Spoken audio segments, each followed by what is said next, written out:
ಎಲ್ರಿಗೂ ನಮಸ್ತೆ. ನಾನು ನಿಮ್ಮ ಗಾರ್ಡನಿಂಗ್ ಗೆಳತಿ ಮಧುರ. ಆ್ಯಂಥೂರಿಯಂ ಗಿಡಗಳನ್ನು ನೋಡಲಿಕ್ಕೆ ತುಂಬ ಚೆಂದ ಕಾಣ್ತದೆ, ಆದರೆ ನೀರು ಹೆಚ್ಚಾದರೆ ಅಥವಾ ಫಂಗಸ್ ಬಂದರೆ ಅದು ಬೇಗನೆ ಕೊಳ್ತು ಹೋಗ್ತದೆ. ಈ ವಿಡಿಯೋದಲ್ಲಿ ಆ್ಯಂಥೂರಿಯಂ ಗಿಡಗಳು ಅಕಸ್ಮಾತಾಗಿ ಕೊಳೆಯುವುದಕ್ಕೆ ಪ್ರಾರಂಭ ಮಾಡಿದರೆ ಅದನ್ನು ಹೇಗೆ ರಕ್ಷಿಸಿಕೊಳ್ಳೋದು ಅನ್ನೋದನ್ನು ನೋಡೋಣ.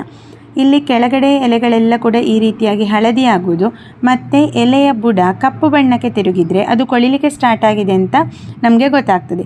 ಹೆಚ್ಚಾಗಿ ಸಣ್ಣ ಗಿಡಗಳು ಬೇಗನೆ ಕೊಳಿಲಿಕ್ಕೆ ಸ್ಟಾರ್ಟ್ ಆಗೋದು, ದೊಡ್ಡ ಗಿಡಗಳು ಸ್ವಲ್ಪ ಸ್ಟ್ರಾಂಗ್ ಆಗಿರ್ತದೆ, ಅಷ್ಟು ಬೇಗ ಅದು ಕೊಳಿಲಿಕ್ಕೆ ಪ್ರಾರಂಭ ಆಗೋದಿಲ್ಲ. ಗಿಡದಿಂದ ಕೊಳ್ತ ಬೇರುಗಳು ಎಲೆಗಳು ಎಲ್ಲವನ್ನು ತೆಗೆದಿದ್ದೇನೆ ನಾನು. ನಂತರ ಸುಮಾರು 4-5 ಗಂಟೆ ಈ ಗಿಡಗಳನ್ನು ಫಂಜಿಸೈಡ್ ನೀರಿನಲ್ಲಿ ಹಾಕಿಡಬೇಕು. ಈ ಪಾಟಲ್ಲಿ ಇದ್ದದ್ದು ನಾನು ಆಗ ವಿಡಿಯೋ ಮಾಡಿರಲಿಲ್ಲ. ಕೊಳ್ತದ್ದು ನೋಡಿ, ಇದು ಹೈಬ್ರಿಡ್ ಗಿಡ, ಅಂದರೆ ನರ್ಸರಿಯಿಂದ ತಂದದ್ದು. ಆದ್ದರಿಂದ ಶಾಕಲ್ಲಿ ಎಲ್ಲ ಎಲೆಗಳನ್ನೆಲ್ಲ ತೆಗೆದ ನಂತರ ನೆನಪಾಯಿತು ವಿಡಿಯೋ ಮಾಡ್ಬೋದು, ನಿಮ್ಮ ಜೊತೆ ಕೂಡ ಹಂಚಿಕೊಳ್ಬೋದು ಹೇಳಿ. ಫಂಜಿಸೈಡ್ ನೀರು ಮಾಡೋದು ತುಂಬ ಸಿಂಪಲ್.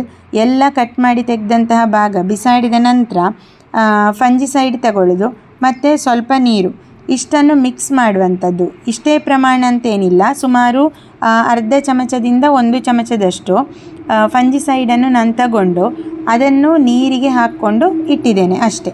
ನಂತರ ಪುನಃ ರೀಪಾಟಿಂಗ್ ಮಾಡಲಿಕ್ಕೆ ಸುಮಾರು 5 ಗಂಟೆಗಳ ನಂತರ ಸ್ವಲ್ಪ ತೆಂಗಿನ ನಾರು ಹಾಗೆ ಕೋಕೋಪೀಟ್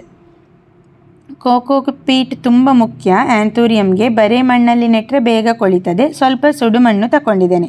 ಸುಡುಮಣ್ಣು ಮತ್ತು ಕೋಕೋಪೀಟನ್ನು ಮಿಕ್ಸ್ ಮಾಡಬೇಕು. ಕೆಲವರು ಕೋಕೋಪೀಟ್ ತುಂಬ ಹೆಚ್ಚಿಗೆ ಕೂಡ ಬಳಸ್ತಾರೆ. ಇದು ನನಗೆ ಕಂಫರ್ಟೇಬಲ್ ಆಗಿರುವ ರೀತಿ ನಾನು ಗಿಡಗಳನ್ನು ರೀಪಾಟಿಂಗ್ ಮಾಡ್ಕೊಳ್ಳೋದು. ಪಾಟ್ನ ಕೆಳಭಾಗಕ್ಕೆ ಒಂದು ಸ್ವಲ್ಪ ತೆಂಗಿನ ನಾರನ್ನು ಹಾಕಿಕೊಳ್ಳೋದು. ಇದಾದ ನಂತರ ನಾವು ಮಾಡಿಟ್ಕೊಂಡಂತಹ ಮಿಶ್ರಣವನ್ನು ಹಾಕಿಕೊಳ್ಳೋದು. ಈ ಪಾಟ್ 5 ಇಂಚಿದ್ದು, ಅದರಲ್ಲಿ 3/4 ಭಾಗ ಮಣ್ಣನ್ನು ತುಂಬಿಸಿ ನಂತರ ಗಿಡವನ್ನು ನೆಡೋದು. ಒಂದೇ ಒಂದು ಗಮನಿಸಬೇಕಾದ್ದು, ಗಿಡದಲ್ಲಿ ಚಿಗುರು ಬರುವಂತಹ ತುದಿ ಏನಿದೆ ಅದು ಯಾವ ಕಾರಣಕ್ಕೂ ಕೂಡ ಮಣ್ಣಿನ ಒಳಗೆ ಹೋಗಬಾರ್ದು. ಗಿಡದ ಸುತ್ತ ಮತ್ತೆ ಪುನಃ ತೆಂಗಿನ ನಾರನ್ನು ಇಟ್ಟುಕೊಂಡು ಮತ್ತೆ ಸ್ವಲ್ಪವೇ ಸ್ವಲ್ಪ ಮಣ್ಣು ಹಾಕ್ಕೊಳ್ಳೋದು. ಇದರ ಮೇಲಿಂದ ಪುನಃ ತೆಂಗಿನ ನಾರನ್ನು ಕೂಡ ಇಟ್ಕೊಳ್ಬೋದು, ಅಷ್ಟು ಇಟ್ಕೊಳ್ಳೇಬೇಕಂತೇನು ಕಂಪಲ್ಸರಿ ಇಲ್ಲ.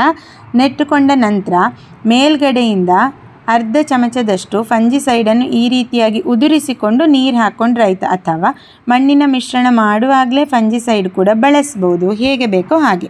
ನಂತರ ಫಂಜಿಸೈಡ್ ನೀರನ್ನು ಹಾಕ್ಕೊಳ್ತಾ ಇದ್ದೇನೆ. ಇದನ್ನು ಹದವಾದ ಓಪನ್ ಜಾಗದಲ್ಲಿ, ಅಂದರೆ ಬಿಸಿಲು ಸ್ವಲ್ಪವೇ ಬರುವಂತಹ ಜಾಗದಲ್ಲಿ ಇಟ್ಕೊಂಡ್ರೆ ಈ ಗಿಡ ಮತ್ತೆ ತುಂಬ ಚೆನ್ನಾಗಿ ಬೆಳೀತದೆ. ಈ ಮಾಹಿತಿ ನಿಮಗೆ ಇಷ್ಟ ಆಯ್ತಲ್ವಾ? ನೆಕ್ಸ್ಟ್ ವಿಡಿಯೋದಲ್ಲಿ ಭೇಟಿ ಆಗ್ತೇನೆ. Thank you.